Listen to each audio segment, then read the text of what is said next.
అందరికీ నమస్కారం. అందరికీ గురిగింజ తెలిసే ఉంటుంది. గురిగింజకి దాని కింద నలుపు తెలియదని చెప్తుంటారు. ఇక్కడ కూడా అదే జరిగింది. కోలీవుడ్ స్టార్ ధనుష్ అలాగే లేడీ సూపర్ స్టార్ నయనతార వీళ్ళిద్దరి మధ్య ఒక గొడవ అయితే జరిగింది. ఒక 10 సంవత్సరాల క్రితం అది ఆల్రెడీ అయిపోయింది కూడా. అయిపోయిన తర్వాత ఇప్పుడు రీసెంట్గా నయనతార అయితే ధనుష్ గురించి ఒక పోస్ట్ అయితే పెట్టింది. ఆ పోస్ట్ ఇప్పుడు మనమైతే చూద్దాం.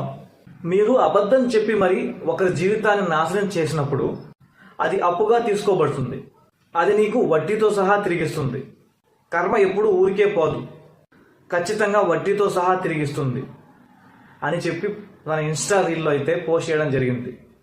ఇప్పుడు వాళ్ళిద్దరి మధ్య ఏవో కొన్ని మనస్పర్ధలు విభేదాలు వచ్చి అయితే విడిపోయారు 2004 సంవత్సరంలోనే. ఇప్పుడు మనం మాట్లాడుకుంటే ఇలాంటివి నయనతార లైఫ్లో జరగలేదట. అసలు పర్సనల్ ఇష్యూస్ని తీసుకురావడానికి కారణం ఏంటి?